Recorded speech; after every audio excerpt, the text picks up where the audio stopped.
नमस्कार, मैं शिव गोविंद द्विवेदी आप सभी का अपने YouTube चैनल गतिमान क्लासेस पर हार्दिक स्वागत करता हूं और आशा करता हूं कि आप लोग सभी स्वस्थ होंगे और अच्छे से होंगे। ठीक है, सभी स्वस्थ भी होंगे और अच्छे से होंगे। तो आज हम लोग अब जैसे पढ़ाई करते रहते हैं तो कभी कभी टाइम मिल पाता है संडे की वजह से। तो कभी कभी तो संडे को भी क्लासें होती हैं, लेकिन आज समीक्षा अधिकारी का पेपर होने के नाते आज बच्चों ने बोला कि सर आज अगर क्लास ना ली जाए तो ज़्यादा बेहतर रहेगा। तो हमने कहा ठीक है, तो हमने क्लास नहीं ली आज। तो हमारी ऑफलाइन और ऑनलाइन क्लास हुई नहीं, इस वजह से आज मुझे टाइम मिला। तो टाइम मिला तो मैंने सोचा रोज पढ़ाई करते आज थोड़ा सा अदर टॉपिक पे बात कर लेते हैं, जो हमारे पास अदर टॉपिक है। ठीक है, अदर टॉपिक है बच्चों के अंदर भिन्न भिन्न मानसिकताएं आती हैं, भिन्न भिन्न विचार आते हैं। उन भिन्न भिन्न विचारों पर कभी चर्चा नहीं हो पाती है, तो हमने सोचा आज उन पे चर्चा करें। एक चीज मैं आपको बताना चाहूंगा कि मेरा एक चल रहा है क्या बैच, एक मेरा बैच टीचमेंट पे चल रहा है। जैसा कि आपको ये देख पा रहे होंगे कि टी शर्ट मैं टीचमेंट की पहना हूं, तो ये हमको गिफ्ट के रूप में प्राप्त हुई है। तो टीचमेंट के माध्यम से मैं ऑनलाइन क्लास लेता हूं और वही हमारी ऑफलाइन क्लास चलती है। और हमारी ऑफलाइन क्लास जो चलती है वो चलती है गतिमान क्लासेस। कहां चलती है? गतिमान क्लासेस।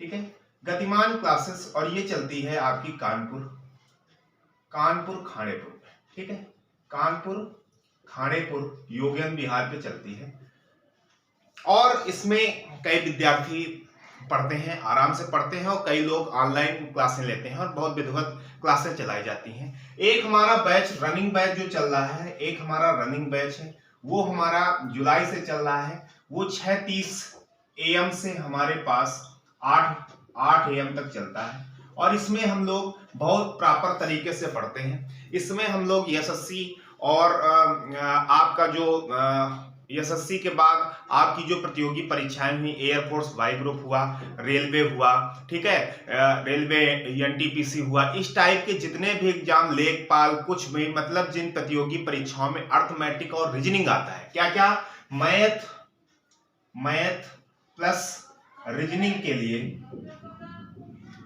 मैथ प्लस रीजनिंग के लिए आपका ये बेस्ट इंस्टीट्यूट है। आप आराम से क्लास ले सकते हैं। हमारे पास एक न्यू बैच लॉन्च हुआ है अभी, न्यू बैच, हमारे पास एक न्यू बैच है। कौन सा है? 3 PM, यानी 3 बजे शाम को लेकर के कितने बजे तक? 4:30 बजे तक। और ये जो हमारे पास 1.5 घंटे के बैचेस चलते हैं, इनके अंतर्गत 1 घंटे तो हम मैथ को देते हैं और 1 घंटे हम और 30 मिनट हम देते हैं किसको? रीजनिंग को देते हैं। और जब बच्चों की डिमांड होती है तो हम यहाँ पे जीएस की क्लासें भी अवेलेबल कराते हैं, जीएस क्लास भी हमारे पास उपलब्ध रहती है। ठीक है, ये तो हुआ। और इन 1.5 घंटे की जो फीस है मात्र 500 रुपए है, आप चाहे ऑनलाइन पढ़ रहे हो और चाहे ऑफलाइन पढ़ रहे हो। ये तो मेरा हुआ प्रचार। ठीक है, ये तो प्रचार की बात रही। अब आगे बढ़ते हैं, अब हम लोग आगे बढ़ते हैं। ये तो मेरा प्रचार रहा। अगर आप मुझसे जुड़ना चाहते हैं तो आप, मेरा व्हाट्सएप नंबर है, हमारा व्हाट्सएप नंबर है, कौन सा? व्हाट्सएप नंबर है, ठीक है, ये हमारा व्हाट्सएप नंबर है 8934857841। अगर आप कॉल के माध्यम से मुझसे बात करना चाहते हैं तो ये है हमारा नंबर। ठीक है, ये मेरा नंबर है 6386452785। और हमको आप YouTube के माध्यम से जुड़ सकते हैं। फेसबुक पे जुड़ना चाहते हैं तो शिव गोविंद नाम से हमारी आईडी बनी है फेसबुक पे, उससे जुड़ सकते हैं।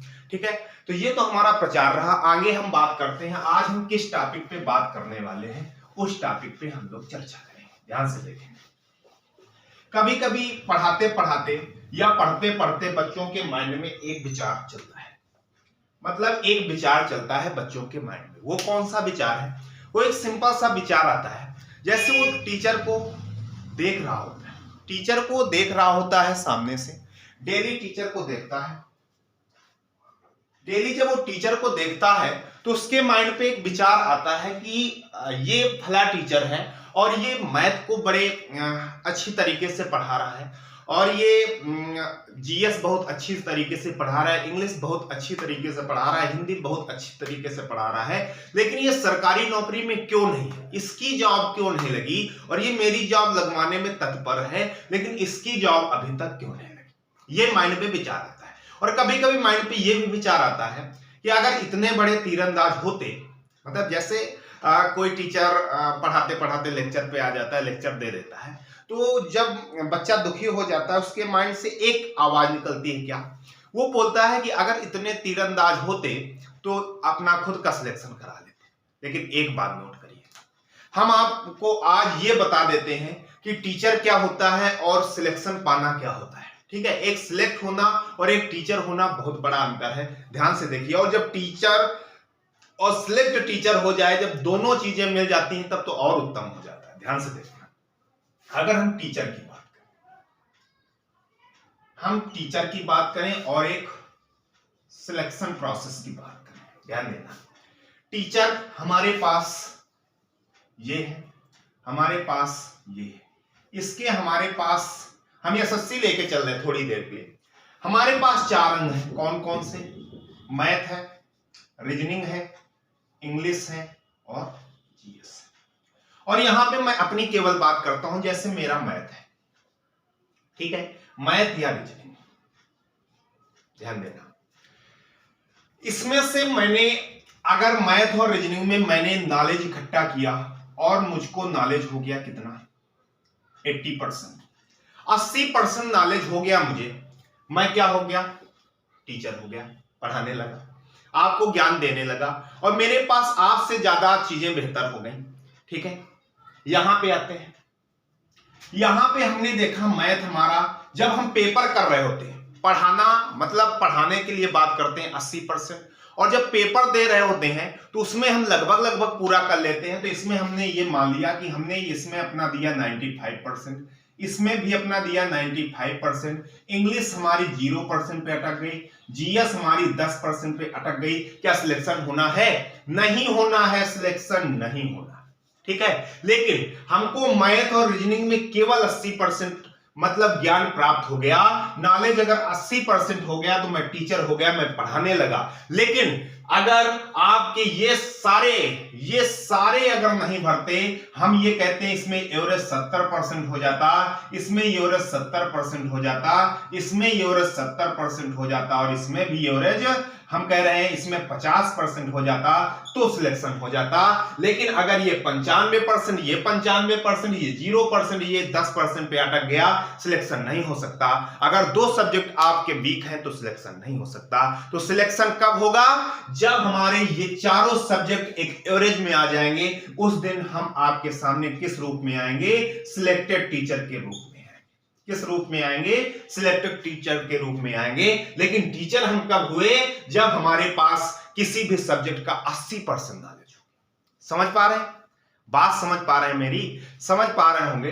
मैं अच्छे तरीके से आपको समझा देता हूं। कभी कभी ऐसा विचार जब बच्चों के माइंड पे मैं देखता हूं तो मैं समझाने का प्रयास करता हूं, मैं 30 मिनट उनसे लेता हूं, ये बातें सब मैं उन्हीं से पूछता हूं और बताता हूं कि इस वजह से एक टीचर है और उसका सिलेक्शन क्यों नहीं हुआ। वो सिलेक्ट कब हो जाएगा? जब ये कंडीशन वो फॉलो कर देगा कि चारों सब्जेक्ट पे एवरेज जब कर लेगा, तब वो सिलेक्ट हो जाएगा। और अभी वो एक सब्जेक्ट में 80% से ऊपर जा रहा है, इस वजह से आपको पढ़ा रहा है। ठीक है, ये होता है अंतर, ये होता है अंतर। और कभी कभी तो अच्छा लगता है कि जैसे मैंने अभी शुरुआत की है पढ़ाने की, मैं अभी सब लोगों से बहुत ज्यादा छोटा हूं और मैं ये देखता हूं कि कभी कभी ऐसा होता है कि जो मार्केट में बंदे पहले से पढ़े हैं, पहले से पढ़ा रहे हैं, उनको जब मैं मिलता हूं या मेरे मिलने के बाद उनको मुझसे थोड़ी सी ईर्ष्या होती है, तो मुझे ये लगा करता है कि यार इनको ईर्ष्या क्यों? ठीक है, लेकिन हमेशा बात ध्यान रखना, क्या अगर आपको किसी से ईर्ष्या हो रही है तो आप निश्चित तौर पे ये जान लेना, आपका माइंड ये सोच रहा है कि वो आपसे श्रेष्ठ है। ठीक है, आपका माइंड क्या सोच रहा है? वो आपसे श्रेष्ठ है। ठीक है, तो आप अपने को श्रेष्ठ बनाने की कोशिश करिए, किसी की ईर्ष्या में न रहिए। ठीक है, किसी की ईर्ष्या न करिए। क्या मतलब निकलता है? आप हैं और सब क्या है? सब आप है। ठीक है। तो इस वजह से मैं आपसे ये कहना चाहूंगा कि अच्छे से तैयारी करें, ठीक है। और कभी ये ना सोचें कि ये टीचर है, इसका असली क्या उटपटांग की बातें सोचने की, ये मैंने बता दिया, इसी पे विचार कीजिएगा कि मेरी बात सही है कि नहीं सही है। और कभी कभी विचार आता है बच्चों के माइंड पे कि पढ़ा किससे जाए, किससे पढ़ा जाए, ठीक है। तो मैं आपको एक बात बता देता हूं कि आप जितने भी मार्केट में टीचर हैं, जितने भी टीचर हैं, सब बेस्ट हैं, बहुत अच्छा पढ़ाते हैं, मुझे छोड़कर सब बेस्ट पढ़ाते हैं, बहुत अच्छा पढ़ाते हैं। आप किसी से पढ़िएगा लेकिन रेगुलर रहिएगा, किसी से पढ़िए लेकिन रेगुलर रहिए, आराम से पढ़ते रहिए, कोई दिक्कत नहीं आने वाली। लेकिन आप अगर रेगुलर नहीं रहते हैं तो दिक्कतें आ सकती हैं। तो आपको क्या करना होगा, रेगुलर रहना होगा। कोई भी टीचर अगर आपके सामने खड़ा है तो आपसे वो जरूर बेहतर होगा, आपको वो मैटर देगा जो परीक्षा के दृष्टिकोण से उपयोगी होगा और आप उसमें सफल हो जाएंगे। बस ये होता है कभी कभी किसी टीचर से हमारी केमिस्ट्री सही नहीं बैठ पाती है, तो बस हमको ये देखना है, भीड़ पे विचार नहीं करना है, कहीं पे भीड़ है नहीं है उससे विचार बिल्कुल नहीं करना। हमको ये सोचना है, हमको क्या सोचना है कि भैया हमारी केमिस्ट्री जिस टीचर के साथ बैठ जाती है वही हमारे लिए बेस्ट है। जैसे हम पढ़ाते हैं तो हमारे पास फोन आते हैं कि सर ऐसा कुछ करेंगे कि 1 महीने में कोर्स कंप्लीट हो जाए, मैथ पूरी आने लगे। मैं उनसे हाथ जोड़ लेता हूं कि महाशय आप मेरे पास मत आइए, मेरे पास ये सुविधा नहीं है, मैं लॉन्ग टर्म पे जाता हूं और चीजें बेहतर करके जाता हूं, ठीक है। मेरा मतलब ये होता है 2 चैप्टर पढ़े जाएं लेकिन ठोस पढ़े जाएं। अरे सिलेबस कंप्लीट करने से क्या होगा, आप हम कहते हैं कि 10 चैप्टर पढ़ डाले और वो ऊपर ऊपर पढ़ लिए, और जब पेपर पे गए 10 में कुछ नहीं कर पा रहे हैं तो क्या होगा। 2 चैप्टर आपने पढ़े, उससे 2 क्वेश्चन आए, 2 क्वेश्चन आपने सही किए, वो तो आपके सही होंगे। तो इस वजह से मुझे ये लगता है कि ठोस पढ़ा जाए जितना पढ़ा जाए, ठीक है। मैं भी 2 दिन की डेमो क्लास देता हूं कि आपको समझ आए, मेरी केमिस्ट्री आपके साथ बैठे तो आप पढ़ें, ना बैठे बिल्कुल ना पढ़ें। मुझे भीड़ की कोई आवश्यकता नहीं है, लेकिन आपका भविष्य चौपट नहीं होना चाहिए, आपका भविष्य बनना चाहिए। इसी के साथ ये मैं आज का टॉपिक खत्म करता हूं। मुझे आशा है कि आप इन गतिविधियों को समझ चुके होंगे, इसमें से अंतर स्पष्ट कर चुके होंगे कि अगर आपके सामने एक टीचर है तो उस पर यह विचार ना किया जाए इसका सिलेक्शन क्यों नहीं हुआ, क्योंकि वो एक सब्जेक्ट में मर्मज्ञ है, दूसरे में अभी उसमें कमियां रह गई हैं। जब वो दूसरे सब्जेक्ट की कमियां पूरी कर लेगा वो भी आपके सामने सिलेक्ट होके आएगा। बस इस पर विचार करेंगे। बस इसी के साथ मैं अपनी वाणी को विराम देता हूं। धन्यवाद।